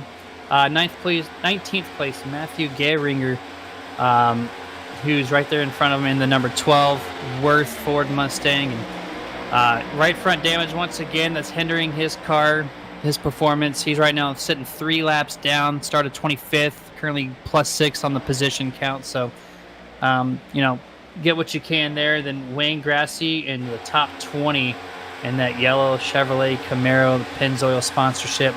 He's got damage all over the front of that car. It's right in dead smack center. You see the hood popped up a little bit. The rear of the car looks pristine, though. Or not, well, the sides of it do, and you get to the back right there, and then you see a little bit of damage, especially on that left rear quarter panel as well. So, but that is your top 20. As we're going to cycle back to the lead, right now, Richie Coy, heavy pressure from Lane Allen, which a couple guys, Kenny, that we have not talked about up until this point. Yeah, I've been watching them as you're kind of running through the field. I was checking up on these leaders to see what's going on. They're just going back and forth. They're battling. Lane Allen's kind of been keeping it up there, but Brian Bliss, he was actually sitting in 5th just a couple laps ago, and now he's sitting there going for looks like he's going to be sitting here in 3rd place. So, Richie's kind of he's got a little sideways there coming off of 4, but Richie kind of pulled away as we see Lane Allen's going to get that momentum from that slip up that Richie had as he's going to get some side draft. But Brian Bliss just made a move. Like I said, he was in 5th just 1 lap, and now he's sitting in 3rd place. So he's going to be trying to make his way back up to the front. But we got a nice little battle here. It looks like we got about 6 cars here that's going to be fighting for this top spot. So we got some good battling within a second of each other before this thing's all said and done. Yeah, 6-car battle for the lead. We saw Richie Coy on the Nerd TV screen kick loose there in the exit of 3 and middle of 4. Able to keep the lead, though. Lane made a good push, but there's just so much speed on the top there when you have people right behind you to push you. You see Brian Bliss in that Camry trying to clear Lane for 2nd place, just can't do it, had to choke up a little bit. And we see Casey McMullen go down to the bottom. He's had success of passing people with the draft. Nope, he kicks back to the top side. Maybe he feels a little more comfortable right now. And actually, we do have caution on the speedway for the second time this evening. Trying to figure out exactly. Looks like Shane Papala exit a turn number 4. gets into the number 44 on corner exit. Looks like the 44 actually had some wall glue, and when the wall released him, it just turned right into the door panel. 89 is Shane. So Chris Beck, heavy impact into Shane, and then they both go spinning on the front stretch. I don't think anybody else was collected. No, that's unfortunate. Shane looks like he was having some issues from when he got sideways there off of 2, as we saw on Nerd TV going down the backstretch, and unfortunately put him in that circumstance just in the wrong place at the wrong time. As 44 was coming, got a little sideways there as we can see, and turned it around and unfortunately collected Shane. That is unfortunate. That brings out our second caution, so we're going to see some pit strategy going on here.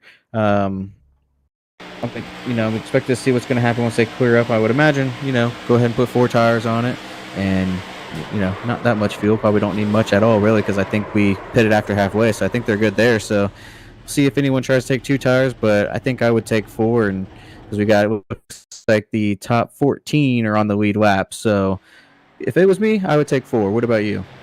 Yeah, they have unlimited sets of tires, and how this track is so abrasive with the, how flat and wide and how fast you go in these corners. Like, you have to get every mile an hour imaginable on that racing surface to try to compete for the win. And right now we're sitting with 21 laps to go, 20 at the line this time as they down pit road. I'd imagine myself, I would be taking 4 tires, no problem. I expect a lot of these guys to do so. We see some actually kind of, I think those are all lap cars. All the lead cars are all taking the pit stops here, and this is where you got to hit your marks. We've seen a couple people already overshoot their stalls. That can make or break someone's good run here. Brian Bliss is the first one to dip down. Let's see how everyone does on their pit stops. Yeah, it looks like Brian hit his pit stop, so he didn't have to put it in reverse. 14 away now, and he also hit his stall. We've got a couple more of these leaders here. Casey McMullen's coming down as we see Shane Papad there going in. Doesn't look like anyone's putting in reverse, so it looks like everyone hit their stalls just where they need to. So that's always good because you don't want to lose any seconds with this valuable last pit stop possibly, as we see some of them coming off the pit road right now. We're going to have a little close battle here for the lead, as it looks like Richie Coy is actually going to take that top spot coming off the pit road as he's coming off his first. I think he came in 4th and came off first. That's one way how to win the race right there, is coming out in first place. Control that restart with under 20 to go. Kevin Rupert came in 11th place. He was the only one that did overshoot his stall. I saw him throw it in reverse real quick. Came in 11th, and we'll see how he cycles through once they get back to the start-finish line. But, Richie Coy at the point here. It's, with his car and how Lane Allen's running, I think it's going to be a really solid restart. I really see them putting on a hell of a show, and at this point, since we've had quite a few cars cycle back and cycle forward, I don't know who I'm going to pick, Ken, for the end of this thing. Brian Bliss is a really solid pick, sitting right there in 4th, and you can't take away Casey McMullen and all of his efforts being in the top 3 this entire event, and Lane Allen and Richie Coy with their recent speed that they found. So it's really up for grabs at this point. Yeah, it definitely is. It's going to be a good battle, and as I was looking back at the replay to see, it was actually, they came in just as they came in, Richard Quigg, Lane Allen, Casey McMullen, and Brian Bliss. Looks like Casey McMullen and Brian Bliss are the only 2 that switched spots there, but Richie did come in first, and he came out first as well. So good pit stop there.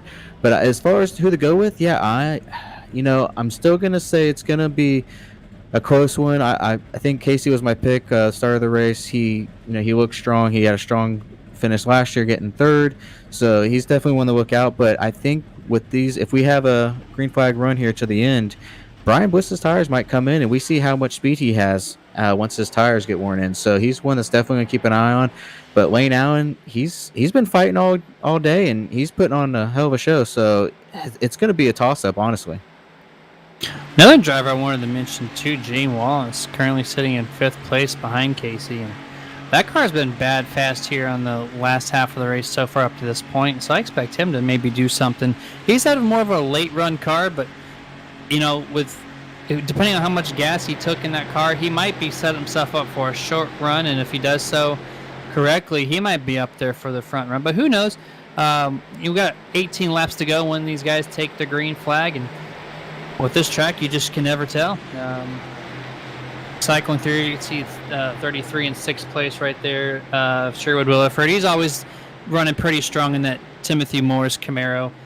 knows how to get it done. Pace car does dip, by the way. We see Richie Coy getting ready for the green flag. Goes on green. There it is. Green flag is out. Side by side. It looks like he just barely got a better restart over Lane Allen. And he's going to set himself up good to be in first place here in turn 1. Yeah, and as they're heading down the turn 1, Richie Coy's still taking the top spot. Looks like he's going to sit in that third middle group there and kind of take it down to the bottom as we're going to see Lane Allen get around the high side. Got a little bit of jostling for position back there behind him as we see on here on Nerd TV. Coming off the corners. Looks like maybe we got a little bit of 3 wide action as Richie Coy jumps in front of Lane Allen as we're heading down into turn 3. See which side he takes, if he's going low or high. Looks like he's going to take it right in the middle and take it right back down to that bottom side. He's keeping it in the middle, Jeremy.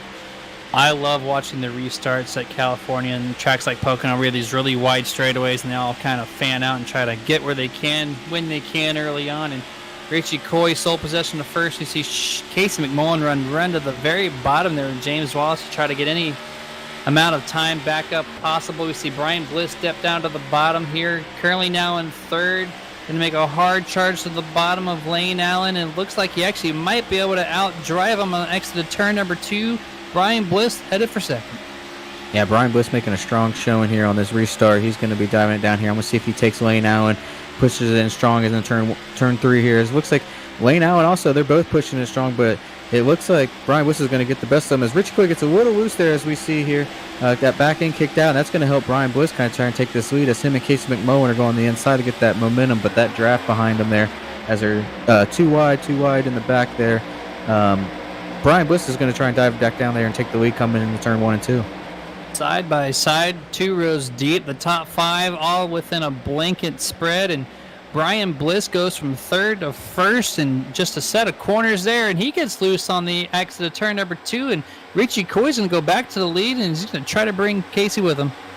Yeah, see, heading down in turn 3 as we see Richie Coy back to that number 1 spot, and here comes Casey McMullen on the inside. That back end's just slightly stepping out. He's losing just enough speed. That's helping Casey kind of pull up on the inside as we see the 14 of Wayne Allen jump to the bottom as well.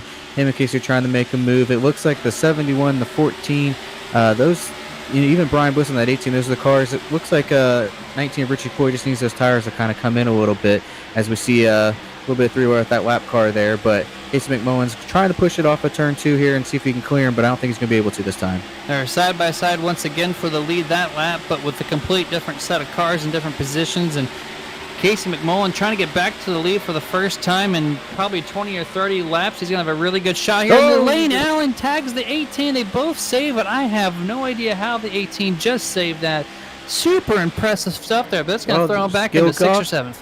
Gil Gawk also got a little sideways as he almost lost it there in turn 3 and 4. He came off of 4, saved it as well. He almost lost it. That was a great save all around, and it was a little bit of checkup. But what that's going to do there is that's going to put Richie and Casey just a little bit ahead of these, the top 5 there. So that's unfortunate for Lane Allen and Brian Bliss there. But as we see Richie and Casey, they're kind of checking out, and that's just exactly what they needed with 14 to go.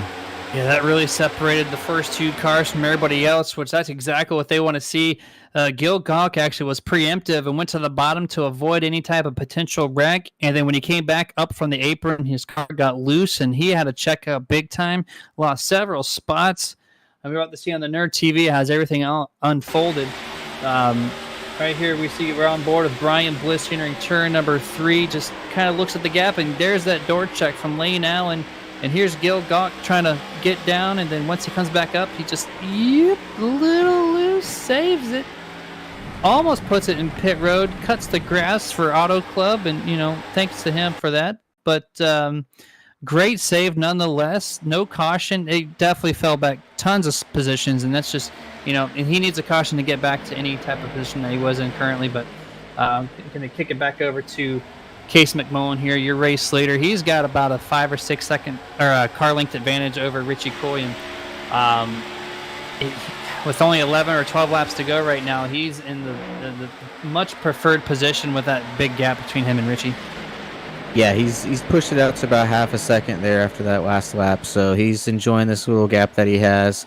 It was running some fast times right now, so he's trying to put it down with, as we see 12 the gloves are heading in the turn 3 and 4. He's still got a little gap on him. As we see behind him, we got a little battle there for 5th place as we see the 33 and the 47. They're going at it between Ryan Hedrick and Sherwood Wilford. trying to get a little bit more spots as he can. Lane Allen also gets a little sideways coming off of 4. That back end stepped out. As we see these guys are pushing as he's making a 33 here, making a pass on the inside. See if he takes it down to turn 1 and drives it a little bit harder. As these laps are winding down, these drivers are trying to get all the spots that they can. Yeah, they're scrambling now with 11 laps to go. 33 passes the 47 of Hedrick. No problem there. Just enough room to squeeze up top. We see the right front damage on Lane Allen in that 14 Chevrolet Camaro. As we've seen, right front damage is not what you want. It's definitely affecting the car, and right now his car is continuing to just drop back slowly but surely. But Brian Bliss, though, with that left side damage. Heavy contact into the walls. He just cleared Richie Coy. Richie's going to take that spot back. Brian now heavy right side damage as well. Looking to see how that affects his car, but just as he was making the pass for second, Kenny, he just heavy impact to the outside wall. Yeah, we must be on the same wavelength, because I was looking at him too, and I was like, he's making a nice little run here. And as soon as that happened, we gave him that broadcaster's curse, and up into that wall he went. And that's looks like it's definitely affected him a little bit. As we see, yesterday even watching where Chase kind of got blocked, and he just hit the wall just enough, and it slowed him down, and everyone went on by him. He's not losing. As you see, he's getting a little loose there. Yeah, that car is just not performing like it was. That's disappointing for him, because he definitely had a car that can contend for this win. And after even getting sideways, he was coming up through the field. But as we see, he's just dropping spots left and right, and that's definitely unfortunate for him with such a great run today.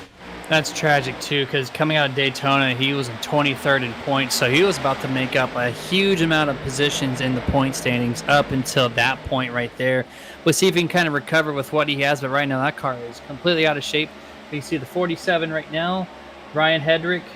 They're running into turn number 3 on Nerd TV, and that guy, top 4 right now, as he gets around 14 of Lane Allen for third, really. He's making a late push here. We have not seen him basically in the top 5 at all up until, with under 10 to go.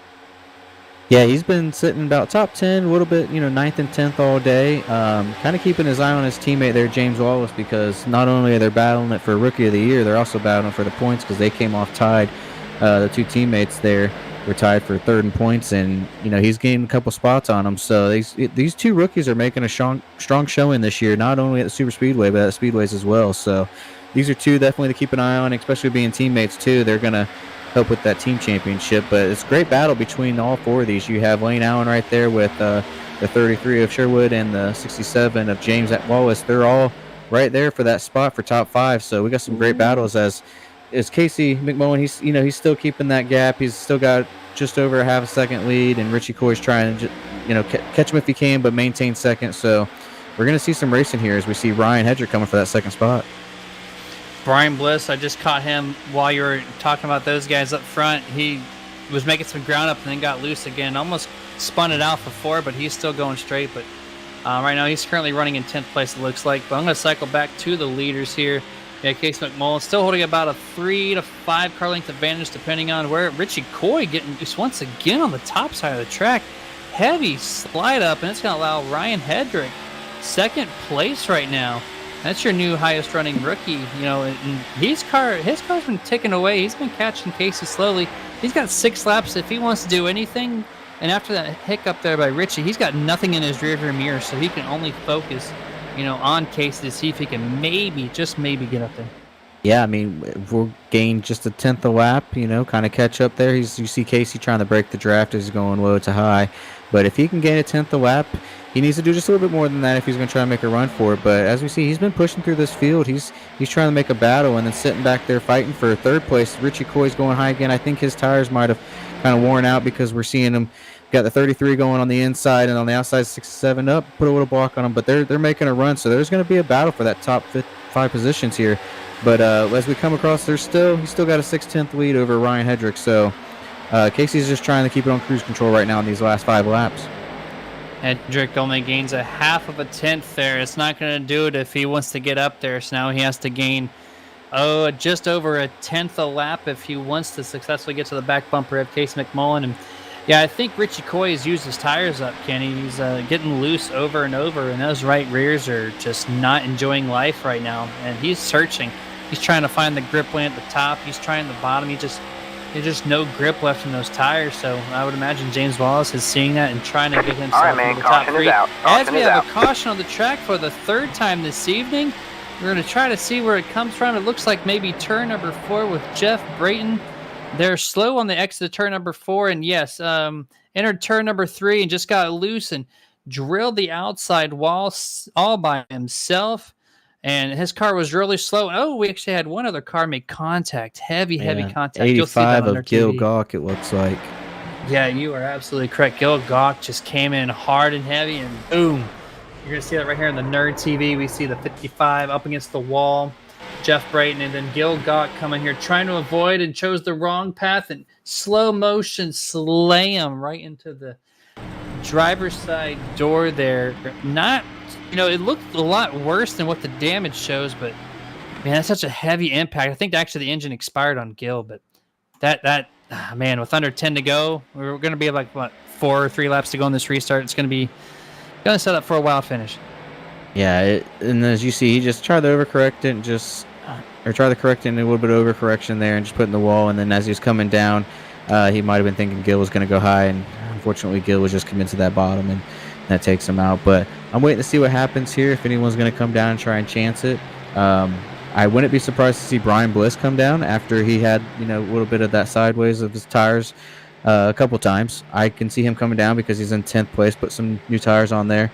But we'll see who else comes down with him, if anyone at the front's going to stay out or if they're going to come down, as we see coming around the corner here on turn 4. So we'll see how many takers we got. It's going to be a tough call because those fresh tires are screaming their names, but there's only a couple laps left, so it's going to be a green-white checker. Oh. Everyone fakes for the most part. First person to come down looks like Brian Bliss in that lonesome Toyota Camry. We see Gil Gawk coming down once again. Shane Papala, Josh Johnson, a couple guys, in the mid-pack, like Brian Bliss, who desperately needs this fresh set of tires to maybe do something to get any spot possible.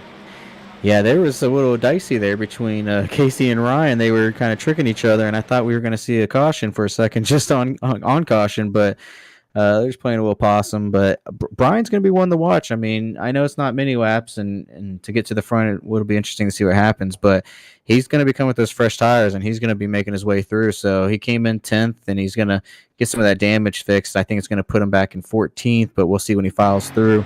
But I think he'll end up finishing a little bit better than 10th. So this might be what's good for him. I just kind of looking at him on pit road, and that right fender just went back out to where it should be. So that damage is kind of fixed from his little incident there, and I'm expecting him to make his way up through the field. As you just saw on Nerd TV, that little fake out there from all the leaders. Casey made the really late fake, and everybody made the early fake. I'm glad Casey had enough clearance to not hit Ryan Hedrick. That would have been tragic for the top 2 cars. And Kenny, what do you think is going to play out here on this last restart? It's the only green-white checker, so the next flag settles it, whether it be a yellow or a checkered. Ryan showing the most amount of speed he has all night, right here in second place over a strong running Casey. What do you expect here? Well, I want to see what Ryan does because he doesn't have anyone in front of him here on this restart. So I want to see if he can get that good jump and see how his car handles on this, this initial start that we have. We've seen Casey all day. Casey's been good on restarts, so I expect him to head down there in the turn 1 and probably take it a little high, kind of like he's been doing all today. But I want to see how Ryan takes his restart. I still can see what Casey does. I think Casey's going to have the stronger car on the short little sprint here because, like you said, no matter what happens, we're going to be done once the next flag falls after the green. But again, I want to see what Brian. I'm kind of intrigued to see what Brian's going to do. I think he's looks like he's going to actually be starting 11th, so he's only one spot different than when he came in. So with those fresh tires, it'll be interesting to see how far up he goes, and we'll see what happens with these leaders at the restart. Yeah, even though it's just not too many laps between the old tires and the new tires here play a huge role. And so with Brian Bliss, leading the charge there, running at 11th, he's definitely going to pick up some positions. I don't know how many, but I expect maybe 4 or 5 tops. Mm-hmm. Nothing for the lead unless something dramatic happens up front. But Yeah, he's sitting nice. I mean, he was in 9th or 10th when the caution came out with how his tires were, or his whole car rather was, mistreating him after that heavy impact of the wall. And so if he got everything straightened out and that's fresh set of tires, he actually might improve his running position from the previous caution. Absolutely. Yeah, as we see this pace car's getting ready to duck off, we're going to come back to our first and only green-white checkered. Jeremy, as we're taking them off, we're going to have it come on down to the start. Here we go. We're going to see what Casey McMullen and Ryan Hedrick can do heading into turn 1 and 2. Green flag is out. Ryan Hedrick matches Casey McMullen on this restart here. They are side by side. Casey might have the advantage entering turn number 1. Nope, Hedrick's going to match him all the way into turn number 1 here. Hedrick on the outside with a little extra grip lane. He actually might be doing something good here. Heavy, good run. See a caution back behind us. Looks like the 14 of Allen is in the wall hard. Collected a couple of them. Looks like we have 4 in total back there. That's unfortunate. He had such a good run today. Just kind of pinched off the 99 and the 2 in a little 3-wide scenario. I don't know if he knew he was 3 wide or not, but that's tragic. Matty Watkins in the middle of that just touches the left rear of Lane Allen, and there they go around Josh Johnson, the 44, and a couple others as well. You see right here, decent impact. The 44 just slams the 14 right there, shoots to the bottom of the track, and 4 or 5 cars involved in this one. And you know what that means? That's going to put it looks like you got, I want to say, who was out front? Was that Ryan or was that Casey? Because right now it's showing Ryan. I'm kind of taking a look back here on the replay. I think Ryan might have edged him out right as that caution fell. It's going to see what happens when they come back around, but right now they're showing Ryan as P1. Yeah, as the caution was coming out, I noticed Ryan had a nose, but with iRacing, you don't know where these scoring loops exist. And I think he did hit the scoring loop into his favor. So at this point, Ryan Hedrick's going to be scored your race winner unofficially at this point. That's an awesome job to come back from 12th place to take the checkered flag. I'm hoping, or I'm sure he's hoping that stands, but at this point in time, Ryan Hedrick is going to take the race win over Casey McMullen. Yeah, Casey McMullen was pushing him down right here as I crossed the start finish. So, yeah, Ryan got the win. Casey, unfortunately, he improved from 3rd place last year to 2nd this year, but then you got Richie Coy. He ended up keeping that 3rd spot, and then his teammate James Walsh right there in 4th. Look how close that was there on TV. Right as that yellow was falling. We're talking inches there as Ryan got that win. Wow, that is so close. We can't have that telemetry for you because it wasn't at the start-finish line, but I'm guaranteeing you that was something in the thousandths of a second range. Just so close. Just hit the scoring loop just right when the caution flew. And Ryan Hedrick, winner of the Auto Club 200 at Full Throttle Sim Racing. Yeah, he's bringing home the money. Look at that money right there on the side of that car. He's bringing it home tonight. What a great win. That's, rookie season right now. He's got a little bit of bragging rights on his teammate because now he's going to be ahead of him in the points. He only came in 4 points off of the field as well. And with Brody and Tony both having issues today, I think we're going to see a new points leader here after the second race. I know it's early, but hey, that's a little extra donuts for you when you come out with the points lead. Yeah, once they get the points uploaded, the Sim Racing points, we'll see that update real soon. But with that being said, Kenny, we got to kick this thing over to the Martin Sports post-race show here so we can go over and talk to the drivers and see the official results and everything.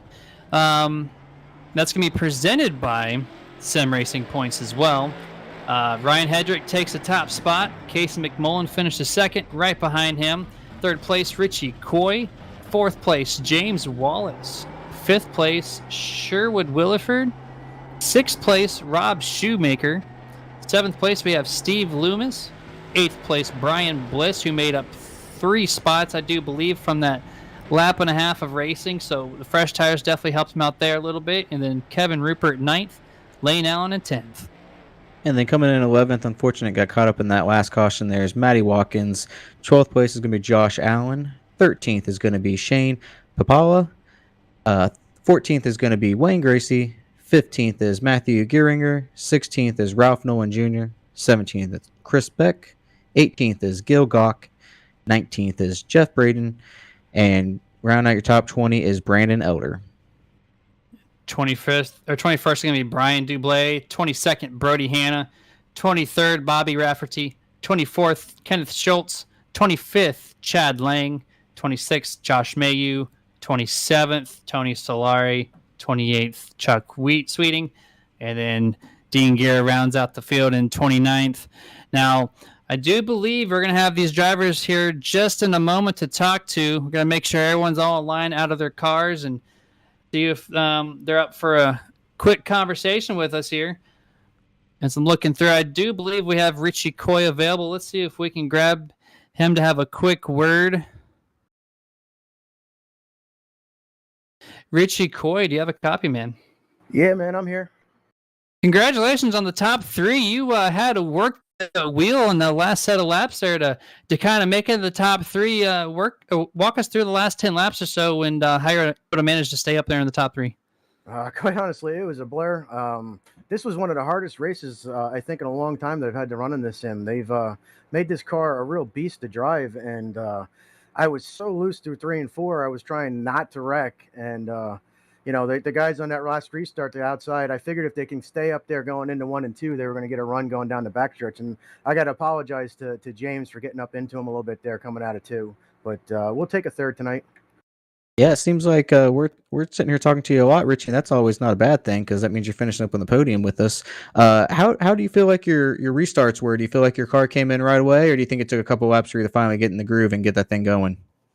My car took about a lap and a half to really seem like it would get as stable as it was going to get. And I worked both pit stops trying to tighten the car up. And I think the last pit stop, I made myself too tight through 1 and 2.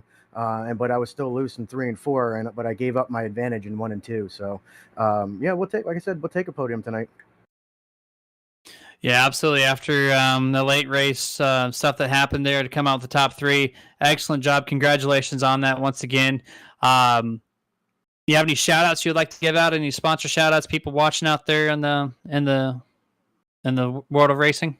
Elite Performance Industries, EPI, making my setups. I'm one of their house NASCAR drivers, and they give me a good setup each and every week. So I got to thank them for that. Fury Motorsports, my teammates, actually both of them got wrecked tonight, so they ended up spotting for me, trying to give me as much help as they could. So, and then of course my family for allowing me to do this. And thank you to you guys for coming on board once again. Very happy to be talking to you again. Hopefully we could do it again as the season rolls on. Absolutely, man. Keep it up. You're doing good so far. Keep up the good work. And it was nice of your teammates to kind of step in as a spotter. That's always a great tool to have whenever you have teammates there in the live camera to help you out, dodge and weave, and get yourself to the top 3. Congratulations, man. Thank you, sir. Congratulations. And that was Richie Coy, 3rd place finisher of the Auto Club 200. And we're going to bring in Casey McMullen, who did finish 2nd this evening. Casey, do you have a copy? Yeah, I got you. Hey, man, congratulations on 2nd place. You really good battles with you and Brody early on, trading positions left to right. I think you led probably 6 or 7 different times, and then you kind of had a little low point there. Then you found yourself back in the lead, and you and Ryan were so close. We don't have telemetry on the scoring loop, but, man, you guys were just a matter of inches. Walk us through on that last restart.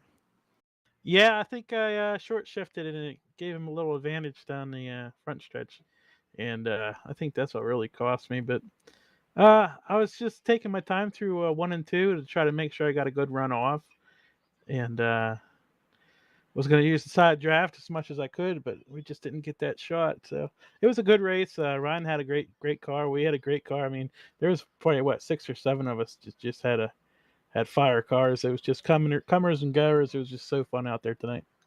Yeah, Casey, that top 5 was full of some hitters tonight, and we were watching it throughout the race. We know last year you got 3rd in this race, and we were seeing if you were, improved by 2 spots. You did go up. Unfortunately, we didn't get that win, but how was it racing out there at that top 5 between jostling back and forth, going from 1st to 3rd to 4th, back up to 1st? That seemed like it was a lot of fun out there tonight.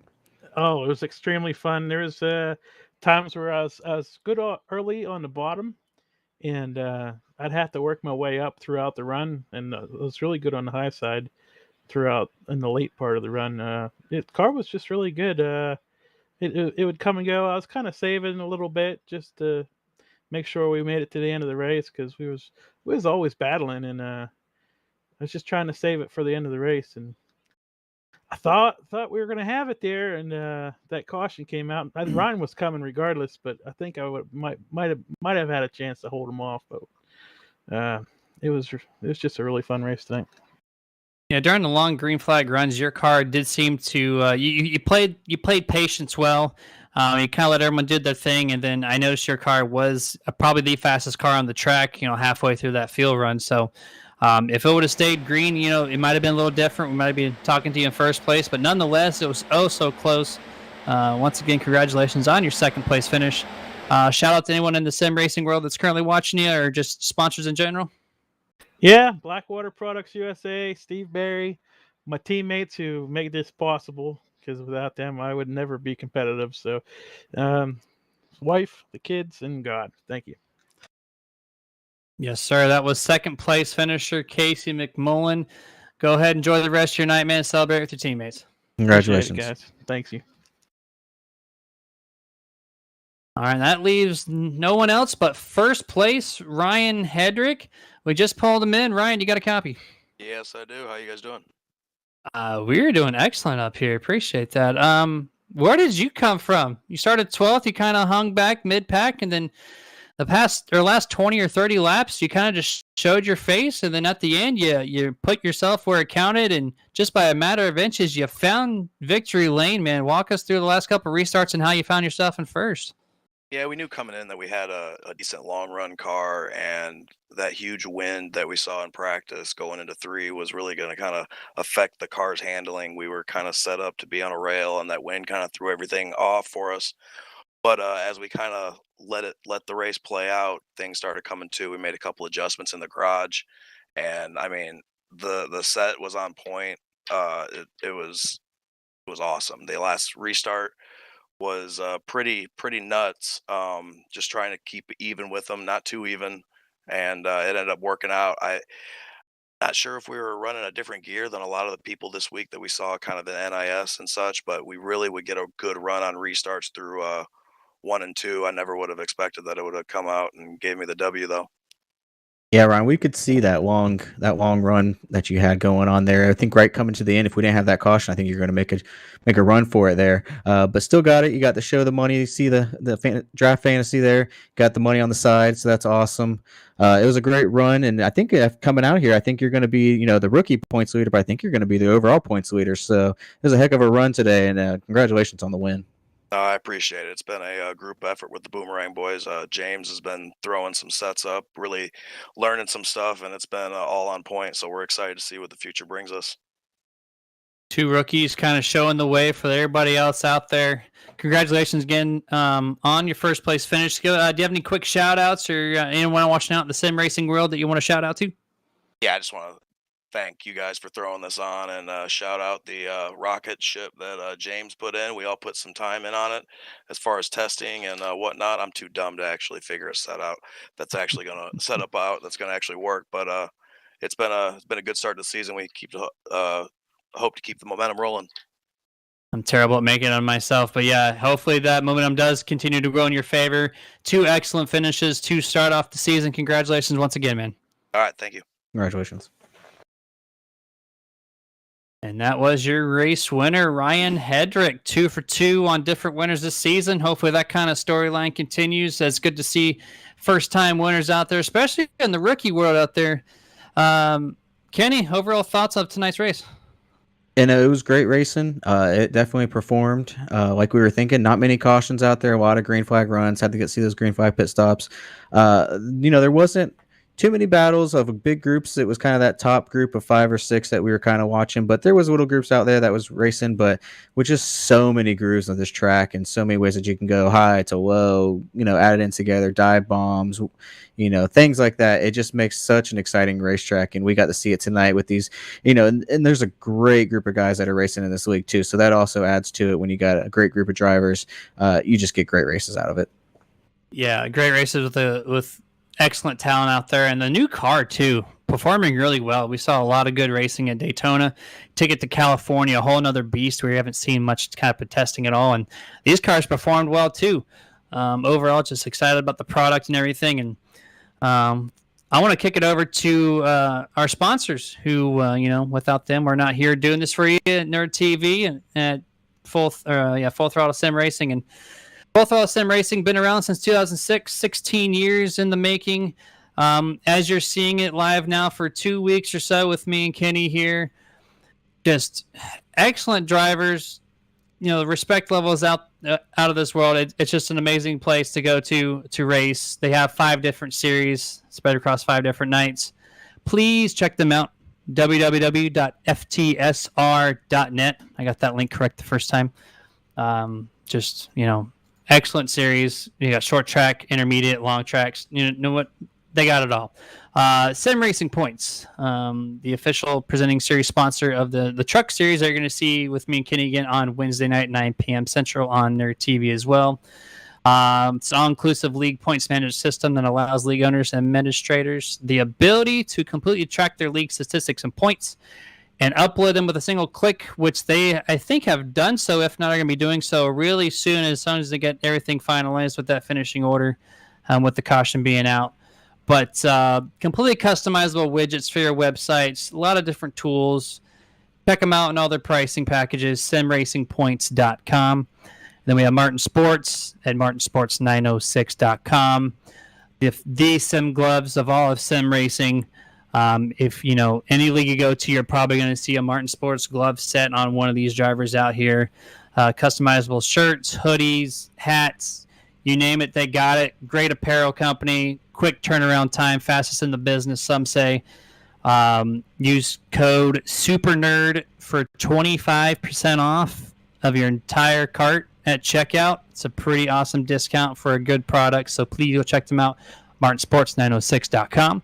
And we have iRacing, iFlag, your caution lights brought from the racetrack each and every week directly into your sim rig. It's at 64 light emitting diode LEDs. Any caution that comes out, any green flag, checker flag, whatever flag's out on the surface, you're going to see it bright in your face. Can't miss it. Definitely let you know what's going on the racetrack. 15% off at checkout when you go to iRacingIFlag.com and use the code, once again, SUPERNERD for that 15%. Then thebuttkicker.com. It's that D-box-like experience in your seat. So it puts every bump of the track, you can feel the car essentially no matter what motion it's doing. You feel it in the butt of your seat at home. Pretty cool, one-of-a-kind product, I must say. If you go to their website, purchase anything, type in Nerd TV at checkout, you get 20% off of anything in your cart. Once again, thebuttkicker.com. All right, Kenny, time to wrap up this thing. Excellent race tonight. Congratulations once again to Ryan Hedrick, who had James Wallace put up together a hell of a setup for him to get the top spot in the Auto Club 200. And with that being said, everybody, stay safe out there. We'll see you on Wednesday, 9 p.m. Don't be late. Later, nerds.